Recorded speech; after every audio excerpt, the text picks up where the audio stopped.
صبح کی ٹھنڈی ہوا گاؤں کے کنارے موجود گھنے جنگل سے آ رہی تھی۔ سورج کی ہلکی ہلکی کرنیں درختوں کی شاخوں میں سے چھن کر زمین پر سنہری نقش بنا رہی تھیں۔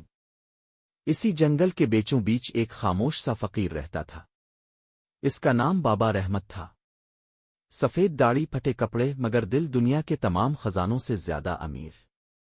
بابا رحمت کا دل جانوروں کے لیے ہمیشہ نرم رہتا تھا۔ وہ ہر روز جنگل میں بیٹھ کر اللہ کا ذکر کرتا اور جو تھوڑا بہت کھانا ملتا وہ جانوروں میں بانٹ دیتا۔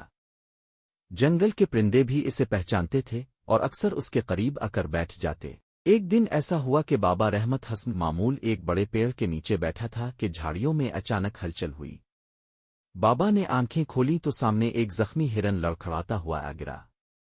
اس کے جسم پر تازہ زخم کے نشانات تھے، جیسے کوئی شکاری اس کا پیچھا کرتا آیا ہو۔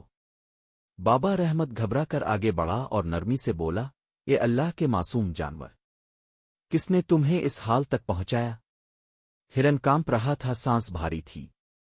بابا نے اپنی چھوٹی سی جھونپڑی میں رکھا مٹی کا پیالہ نکالا جس میں کچھ پانی اور چند جڑی بوٹیاں موجود تھیں۔ اس نے وہ جڑی بوٹیاں پیس کر ہرن کے زخموں پر لگائیں، پھر اس کے ماتھے پر ہاتھ رکھا اور بولا، ڈرو مت، جب تک میں زندہ ہوں تمہیں کوئی نقصان نہیں پہنچا سکتا۔ ہرن خاموشی سے لیٹا رہا۔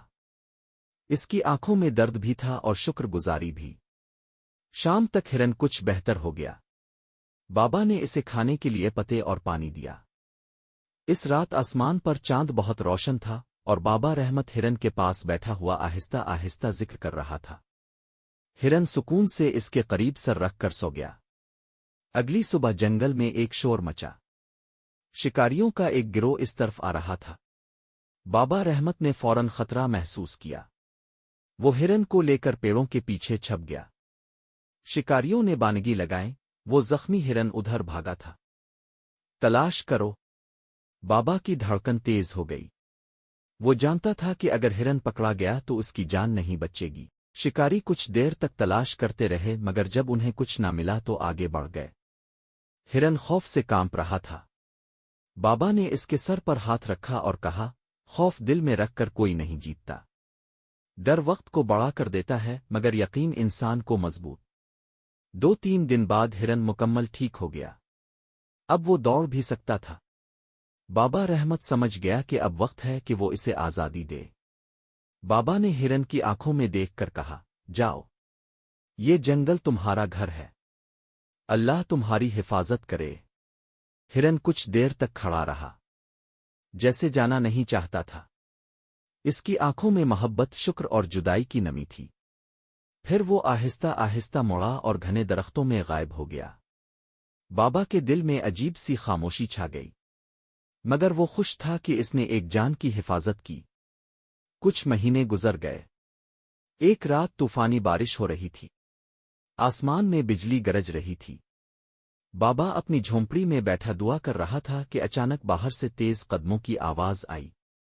بابا نے دروازہ کھولا تو حیرت میں پڑ گیا، سامنے وہی ہرن کھڑا تھا، مگر وہ اکیلا نہ تھا۔ اس کے ساتھ اس کے 2 بچے بھی تھے۔ ہرن آگے بڑھا، بابا کے ہاتھوں کو اپنے سینگوں سے چھوا، جیسے اسے یاد دلا رہا ہو، میں بھولا نہیں ہوں۔ بابا کی آنکھوں میں آنسو آ گئے۔ اس نے کہا، بیٹا، محبت کبھی ضائع نہیں جاتی۔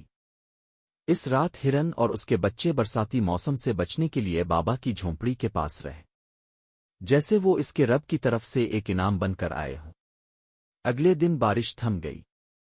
ہرن اپنے بچوں کو ساتھ لے کر واپس جنگل میں چلا گیا، مگر اب وہ کبھی کبھار بابا سے ملنے ضرور آتا رہتا تھا۔